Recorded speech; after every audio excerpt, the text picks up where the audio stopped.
Canseco back to the track, looking out. It is off his head. But it's called off. Cut off by Clement. Baseball hits the runner. Wow, off the head. Hit his head. The ball hits over the head. Helmet. Sosa to his left. Nice play. Spinner wobble, but he throws it away. Hits the What is up, guys? Welcome to the Off the Dome podcast. I'm Kobe Van Nort, one of your co-hosts, and I'm joined today by my other co-host, Zev Black. What's going on, Kobe? Good to be here. Great to be here indeed. Today, well, it's our first ever episode. Number one episode. I mean, this podcast is about baseball. If you couldn't tell from our logo, we want to talk about some of the wackier moments of the week, some overreactions, and we have a season-long home run draft. We'll kind of get into all of it as we go along this podcast, but before we get started, Zev, how are you doing today? Doing great, man. I mean, I'm just excited to be here. This has been something that we've been talking about for, a couple of months now, and it feels good to finally get the recording going and start the pod. So I'm excited. Yeah, I'm hoping that all of you listeners are just excited as us, too. So yeah, happy to be here. How about yourself, Kobe? I'm doing great. I had some fantastic sleep this past night, if any of you guys care. It's good to hear. I'm very Good to ecstatic to be energized. I've been averaging about 5 hours of sleep, and last night got a total of 9. So I'm feeling good. I'm excited to be here. Zev, let's go ahead and get started. I'll let you start things off about, some of the funniest moments of the week. Yeah, 2026 is here, and we got ABS, the automated ball and strike system, and it's already embarrassed a couple of umpires. CB Buckner, who is known as not one of the premier umpires in the league, early in week 1, he blew back-to-back calls as Eugenio Suarez challenged both strike calls. They were overturned 2 balls. Later in the week, the crowd went crazy as the robot hits a walk-off, quote-unquote walk-off, home run for the Orioles. CB also had a call overturned, not ABS, had a call overturned at first base. He said that Jake Bauers didn't touch the bag. At first, it kind of turned into a fun moment with Rays manager, Kevin Cash, kind of laughing with Pat Murphy over in the Brewers dugout. And he wasn't even looking at the base. Karma hits him the next day where he gets rocked by a foul ball, has to leave the game. Kobe, you've worked in minor league baseball, so you've seen ABS a little more than some of us who are, just kind of watching the major leagues. What can you tell us about it? The Rivercats are a testing ground. For those of you who don't know, which is probably all of you, I work for the Sacramento Rivercats down here in Sacramento, and I've had the pleasure of doing that for the last 8 seasons. But anyway, the Rivercats are a testing ground for a lot of new things that the MLB is trying to add. And for ABS specifically, they've had it for about 3 years, I want to say now. And from what I've noticed, it works well. It works efficiently. And honestly, once it got going, there was definitely some kinks and bugs that need to be fixed. And we've seen it in games now, but truly, I think that it's a great addition, and I think the biggest thing to see is how players are going to begin to adjust to it, because there really is a learning curve. A lot of players aren't sure whether they should challenge. I actually saw a clip of Nick Gonzalez questioning a challenge call, trying to take it back, didn't get it, and still got the call right.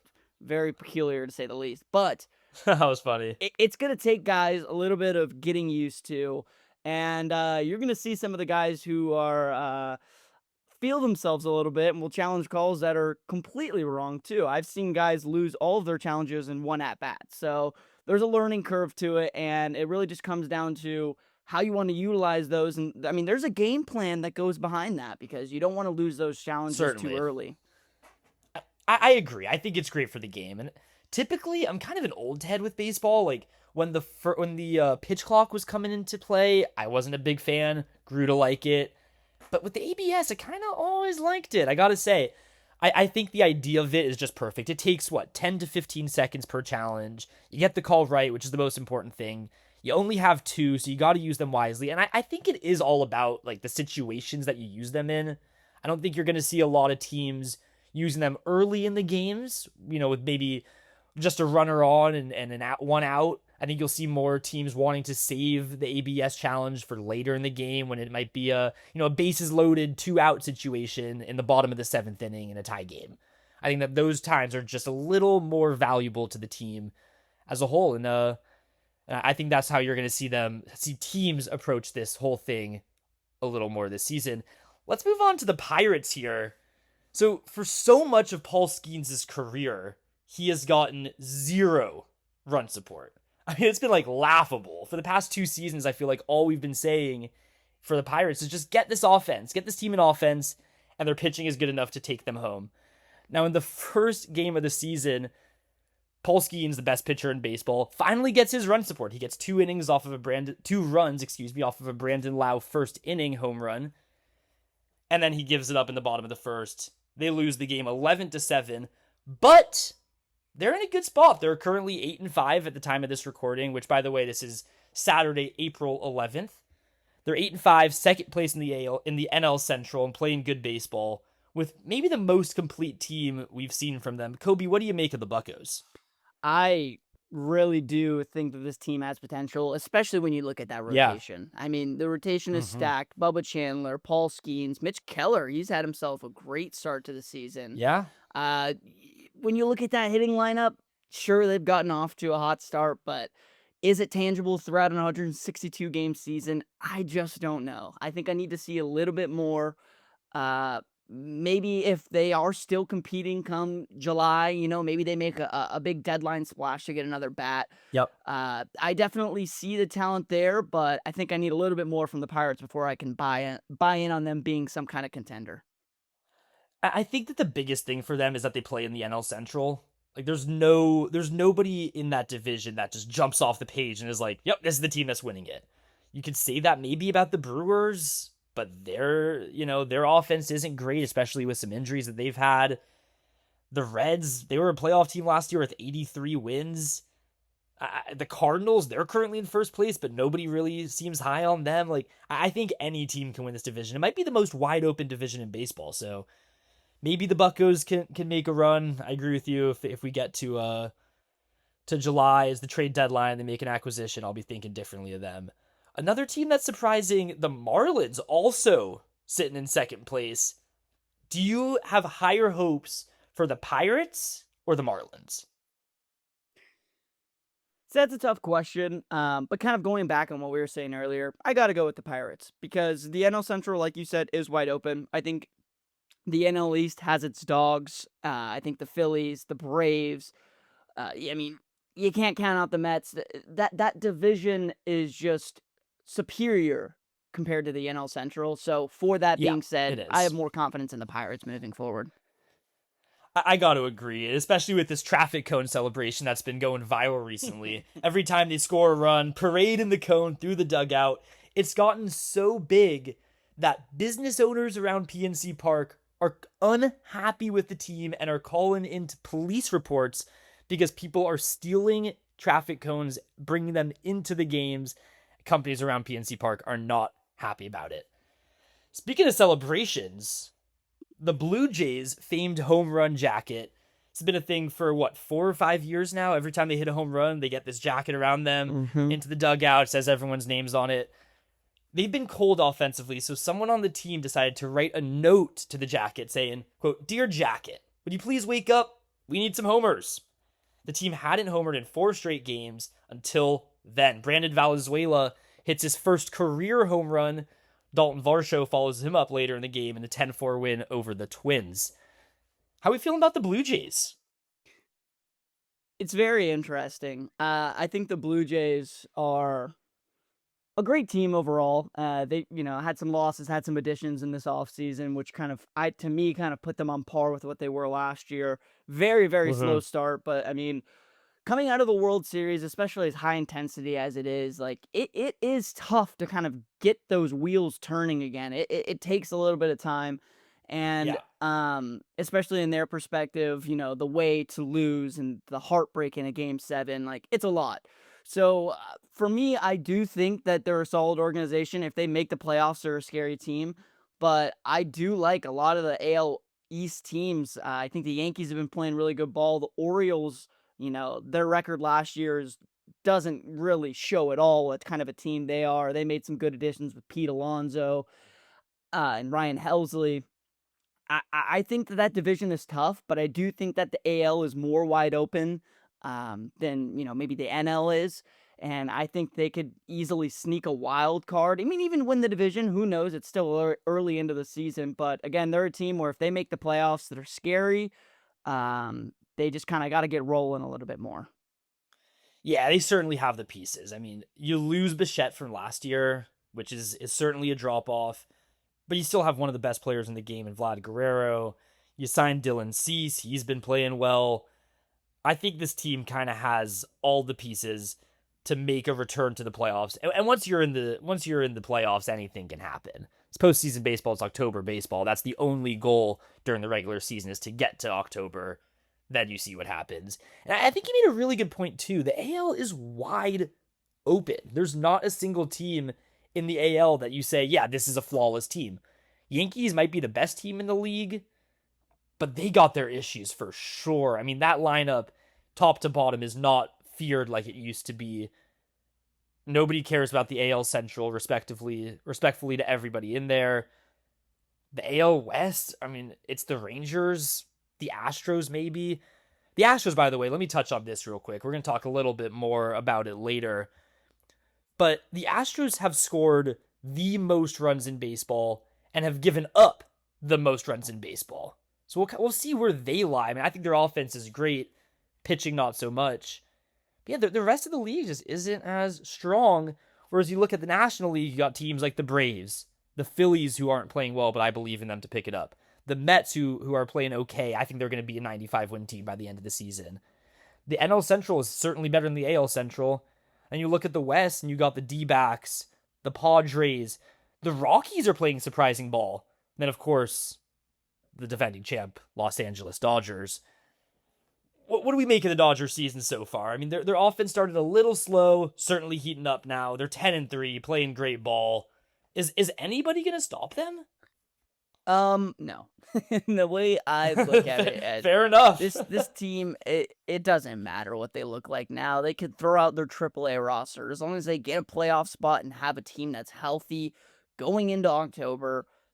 It's so hard to look at them as anything but the biggest juggernaut we've seen in the last 20 years, maybe even longer. They have put together just such a deep team because they have so many guys. I mean, even if you look at their AAA team, Ryan Ward, in the last, I believe, decade, has leads all of minor leagues in home runs, RBIs, OPS, a few other categories as well. Just completely tearing the cover off the ball, but there's no place for him. They tried working him out in the outfield, but then the next offseason, the Dodgers got Kyle Tucker. So that took away another place for him. He's going to continue balling. Yes, they could easily trade him if they wanted to get another piece to help their major league roster, but that's not what the Dodgers necessarily do. If they believe a guy has talent, a lot of times they're going to hold on to him and keep building because guess what? In a few years, they're going to lose a couple of those stars, and you're going to need those next guys up.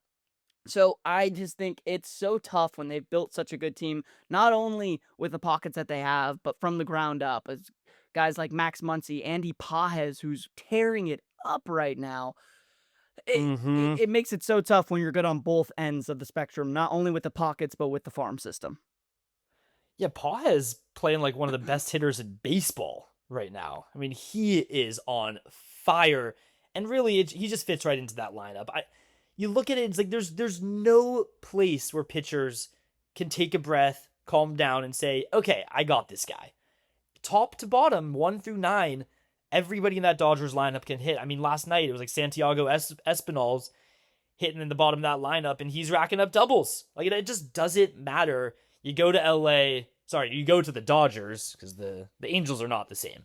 You go to the Dodgers, and you're in a good spot. At least that's what it feels like. Totally. A team that is not in a great spot, the San Francisco Giants.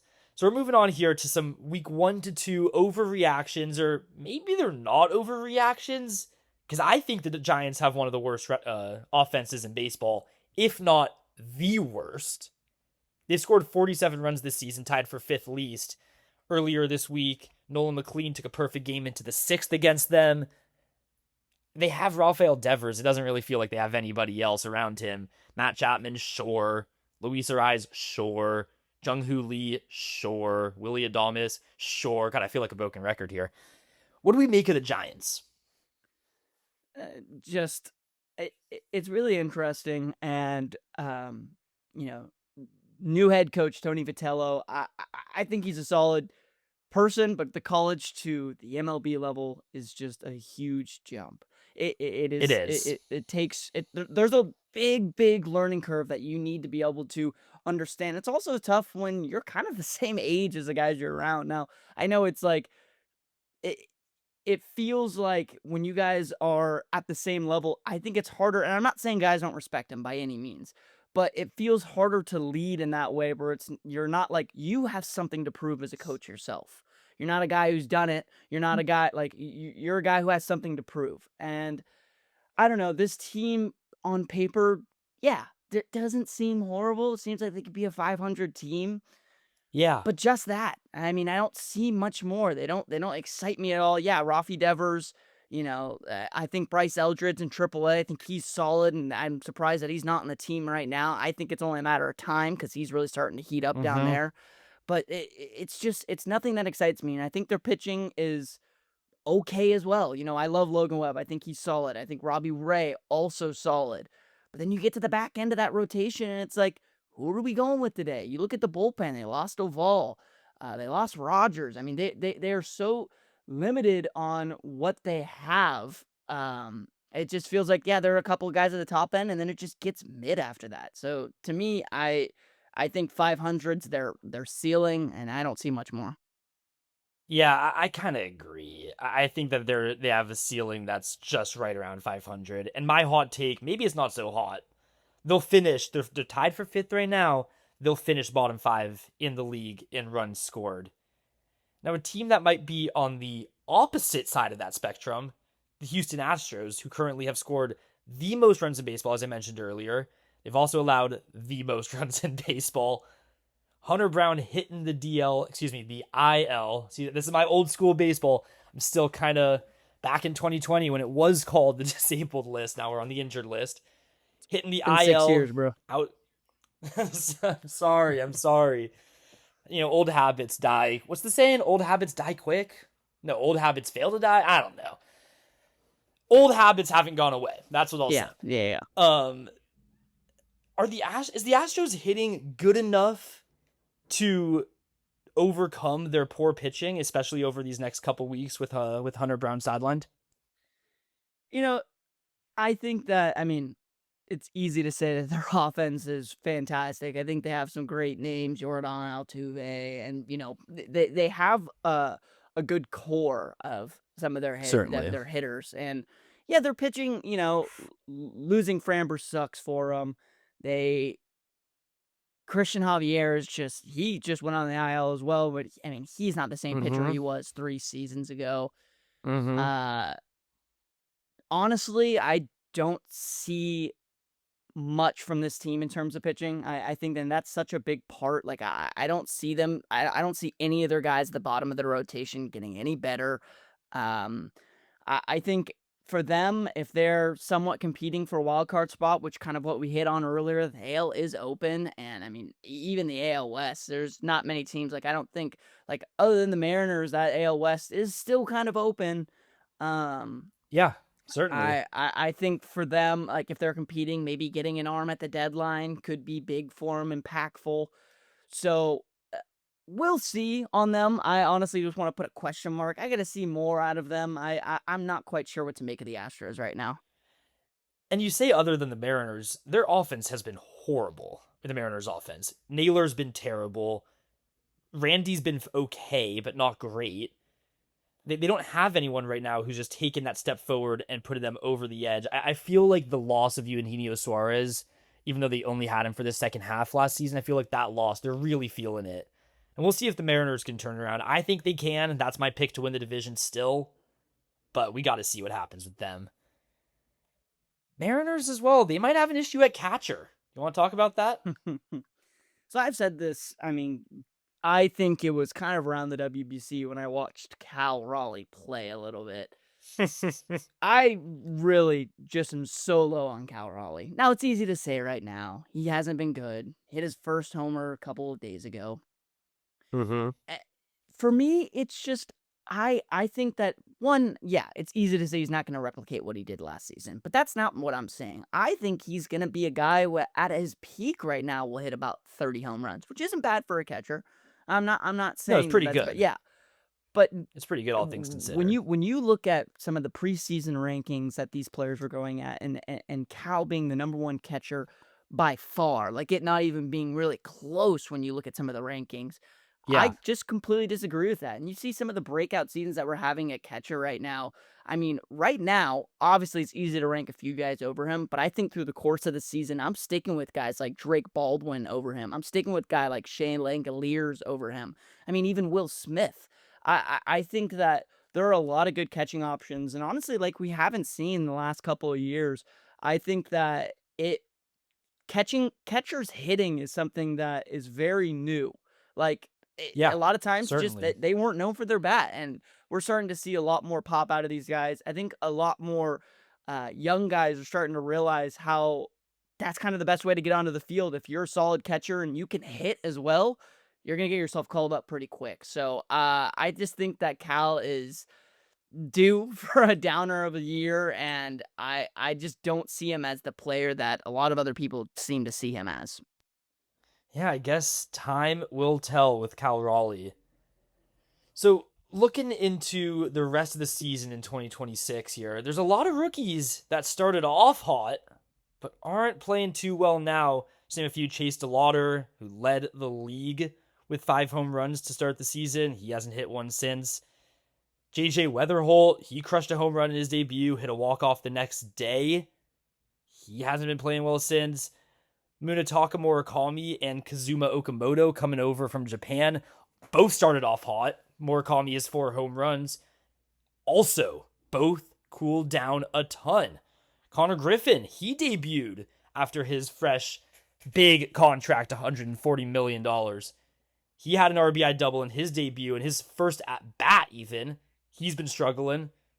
Carson Bench has been terrible the entire season. And Sal Stewart, kind of the only rookie who is really still playing well. Now, he debuted in 2025, so a little different than these fellas above him. Kobe, which of these rookies are going to be able to turn it around? Oh, and by the way, I didn't mention Kevin McGonigal. Excuse me. He's been still fantastic for the Tigers. Which of these rookies are going to turn it around and have a great rest of the season? Well, one thing I will say before talking about a lot of these hitters is Sure. baseball is a chess match. And, you know, when you first get into that, when you first get called up, a lot of times pitchers don't really know you. They don't know your hot zones. They don't know too much about, and like, obviously there are analytics that you can look at from the minor leagues, but it's hard to understand a hitter until you've seen some major league at-bats from him. And in baseball today, of how much video and I mean how much teams will spend on just an analytics team alone to figure out where a guy is struggling or where a guy can't hit. It doesn't take it doesn't take much. It takes a few games for those analytics teams to start to get a grasp on what you can and can't do. And I think that's kind of what separates the stars from just the kind of average to okay guys is how do they respond from that? Because now pitchers are starting to understand them a little bit more, and they're starting to get a grasp on what they can and can't do. So I think these next couple weeks are going to be really telling for some of these guys and how their years are going to go. Now, in terms of guys that I'm confident in, I think Connor Griffin is going to be just fine. Still early in his, I mean, all of these guys' career, but just signed a big contract. And I think that he is one guy I am not worried about whatsoever. Sal Stewart, he's been fantastic. I expect him to keep it up. And Murakami, I mean, he was never supposed to be a guy to hit for average. I think he's just going to be a solid power threat throughout his career in the major leagues. And, you know, he's already at 4. He could slow down for a week and then hit 4 home runs next week. So those are kind of a couple of the guys that headline it for me. I think McGonigal, he's been solid too. I think JJ Weatherholt, he's going to get a lot of opportunity, so it's going to be really interesting to see how his season finishes out, but I do think that he is also a solid prospect. The Lauder, I'm not so sure how I feel about him. I know that he, you know, got hot early, had a 5 home runs, which is a fantastic start, but I think he's really going to start to come back down to earth, and I don't see much from him. Yeah, I agree with a lot of what you just said, and especially about Murakami. In 2022, he hit 56 home runs in Japan. I mean, that's insane. You don't see that anywhere, even Japan, even though it's a little lower level than the MLB. It's not that far, but it's not that far removed. 56 home runs is a lot of power for a guy, and I think he's going to be able to replicate that here. I mean, not 56, but he'll be able to replicate that kind of power in the major leagues. That's actually a great transition into our season-long segment, which kind of got teased earlier, season-long home run draft. So here's how it's going to go. Each week, we're going to draft 3 players each who we think are going to hit the most home runs for that specific week.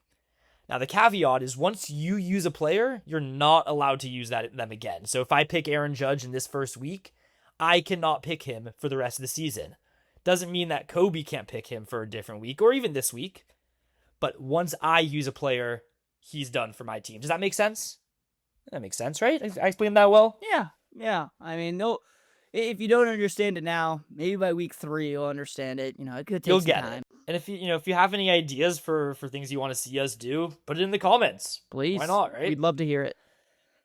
So do you want to kick us off with who your first pick to click is? Sure. So for my first guy, I went with Andy Pages. I mean, we talked about him earlier. He's been hot. He's been fantastic. His 2 matchups this week, he's got the Mets at home, and the Mets really haven't looked too good. And not to say that their pitching's not good, but I like those matchups for him. And then when it gets really juicy is they're going to Coors Field. They're playing the Rockies. Yeah. I like that matchup. And, I'm kind of just riding with a hot hand right now. So I'm going with Pajes this week. Yeah, I think that's a great pick. I mean, we talked about him earlier. He has just been on fire. I am going to go with the guy we talked about earlier as well, and that's going to be Munetaka Murakami. I think he has great matchups playing Tampa Bay and then in Sacramento, so the ball's going to travel out there. I feel good about him. I mean, he slowed down a little this week, but again, he has 4 homers on the season. He's hitting the ball with some authority, and I like his matchups this week. Moving on to my second pick, I went with Eugenio Suarez of those pesky Reds. He's got the Giants at home and then the Twins away. Nothing with those matchups jump at me, but just kind of had a feeling. I was looking through names, and Eugenio just screamed at me. So I think he's going to go yard this week. And I think a lot of this is going to be, I just had a feeling. I mean, you can look at the matchups all you want, but in the end of the day, baseball is a funny game, and you don't just hit a home run against the worst pitcher in the league. The worst pitcher in the league could throw a perfect game on that day. So anything can happen any given day. And I kind of just have a feeling about this next guy as well. O'Neal Cruz. He's been hitting the ball with authority. I said that Murakami has. O'Neal Cruz has been hitting the ball with some serious thump in his bat. And they're just playing well as an offense. And I think that's important for the Pirates. Because like we said earlier, once you pick a guy, you can't use him again. So I wanted to pick a Pirate while, they were still playing good baseball offensively. He is playing home against the Washington Nationals and the Tampa Bay Rays. So I doubled up on the Rays, hoping to get their pitching in a bit of a slow part of the season right here. Don't hate that pick at all. With my final pick, I went with Cody Bellinger. An easiest part to say this, he's got 4 games against the Angels, not going against a pitcher named Jose Soriano in Yankee Stadium. Yep. I just don't see a scenario where he doesn't go yard. And then they got the Royals at home after that. It's a great stadium to be hitting at, and I just think he's due to go yard. And do we have like an alarm to go off here when we pick the same player? Because I also picked Cody Bellinger for the same exact reasons. And I think he's going to have a good week. I was choosing between Bellinger and Ben Rice, and I ended with Bellinger just because I think that for where we're at right now, I wanted to pick a player earlier who's not on my fantasy team. Ben Rice is on my fantasy team, and I want him later in the season when it's more important for me. Simple as that. I think they're both going to have good weeks. I think Cody Bellinger is going to have a great week too. Now, one thing we forgot to mention is there's a third member on this podcast. Our buddy Aaron Nemiroff, who's also going to be joining us week by week as often as he can, but he's also going to be participating in the home run draft. So he wasn't with us at the time of recording this, but let's go ahead and hear his picks.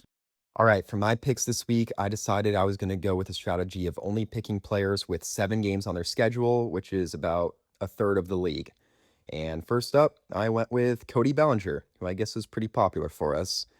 7 home games in Yankee Stadium with that short porch. It's a great place to hit.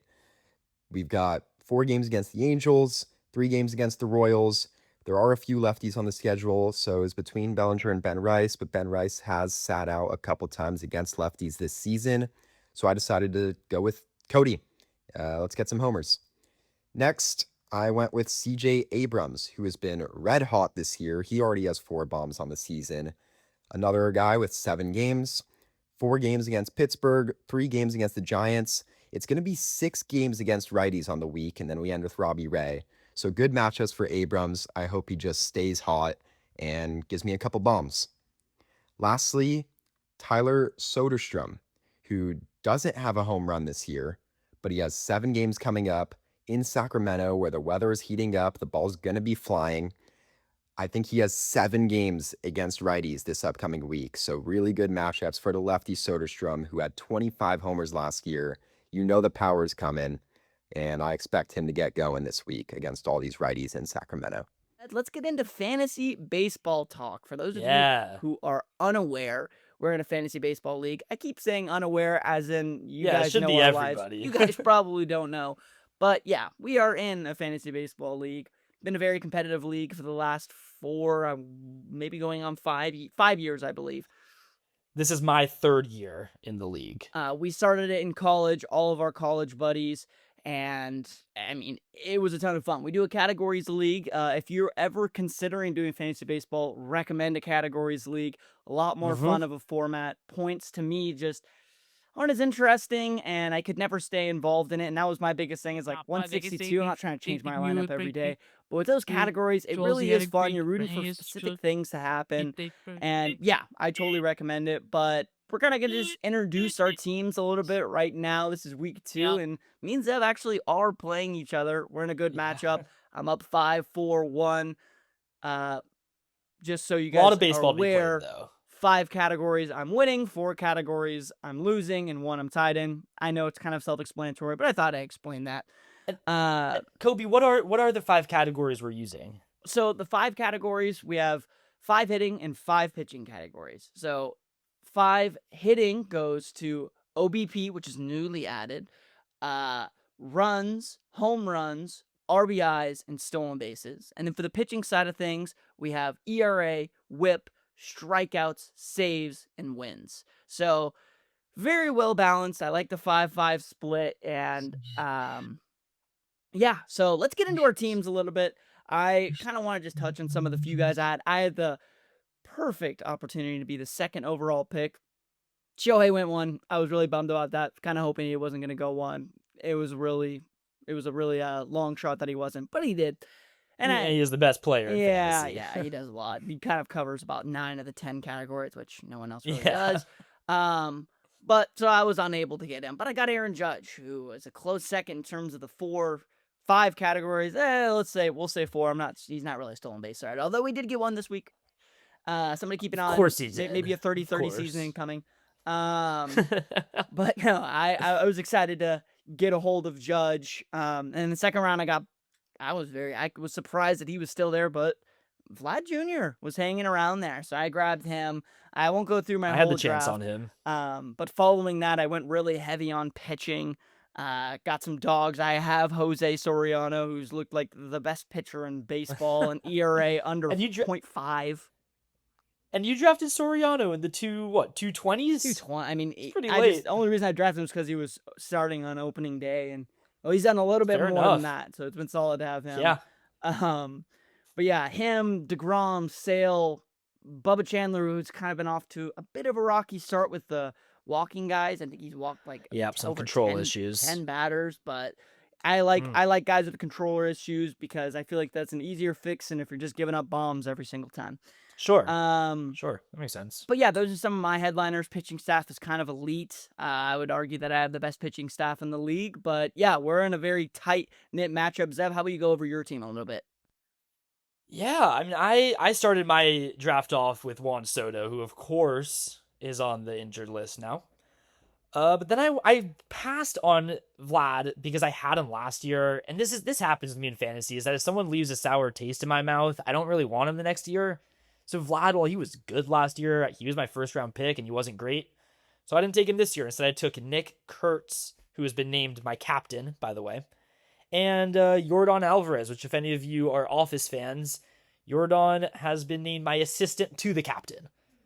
And I'm really happy about that. I mean, that my offense has been humming along right now. My favorite pick has been Matt McClain offensively. He hasn't been great, but I'm just really excited about him. I also met him, so that adds a little personal feel to it. The pitching side, I might be the Boston Red Sox. That's my team name. But Max Fried is my ace, and he has been everything he has been advertised to be. Pitching, other than that, Nolan McLean has been excellent. Evaldi's been a little iffy, but his past start, he really locked back in. And Eduardo Rodriguez, who I picked up off waivers, he has been phenomenal for me. So yeah, hoping these last couple days of this matchup tilt the favor, or tilt the scale in my favor. Yeah, we have We'll see what happens. an interesting end to the matchup. I have, I think, 5 guys going on Sunday. So it's going to be very interesting to see how our matchup finishes up. But to round things out, let's kind of just briefly highlight some of the waiver wire guys that you think people should be picking up this week. Zev? Yeah, so typically for this segment, I want to look at guys who are rostered in under 20% of ESPN leagues.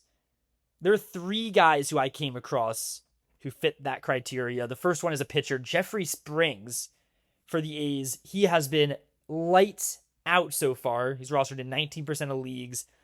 I like him especially early on in the season because I don't want him pitching when it gets super hot in Sacramento. But right now, when he's pitching well on the road a little more and it's a little cooler, I know, Kobe, you mentioned to me earlier it's supposed to rain in Sacramento. So if we can get this cooler weather with Jeffrey Springs pitching, I like that a lot. Carter Jensen, who has been catching out in KC, he has 4 homers on the year. He has power that cannot be overlooked. He's only rostered in 17.8% of ESPN leagues, and I am a big fan of Carter Jensen. I wanted him in both of my leagues I play in. It didn't happen, which I'm pretty bummed about. But Carter Jensen, I love this season to really elevate a team. So our third name here is Mark Vientos. He's only rostered in 8.3% of leagues. Once a highly touted prospect, kind of fell short, having a bit of a resurgence early in the season. We think that you should get him before one of your league mates picks him up. Yeah, I had my eye on him for a little bit. I ended up picking up Brady House, who I think has definitely cooled down this past week, but I still have hope, and he had a really good spring and a great first week. But I decided I ended up with him over Mark Vientos as one of my waiver wire pickups, and kind of feeling that right now. But I guess time will tell on that one. Yeah, we'll see. And House, by the way, only rostered in 4.5% of leagues. Did have a good first week, but you're right, cooled down a little bit here. Keep an eye on him though as well. All right, well, that'll do it for our first episode. That was fun. That was it's a good time. I think we covered a lot, and I'm excited to see where this thing goes. Yeah, me too. I think this was a great first episode. I hope you guys enjoyed as well.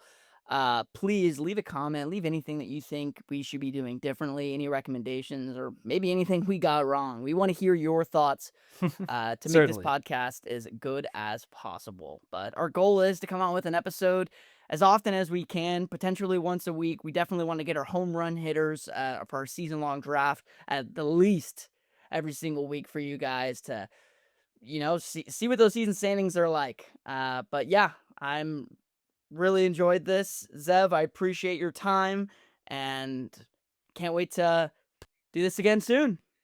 Yeah, that was great. Thanks for listening, and until next time. Until next time.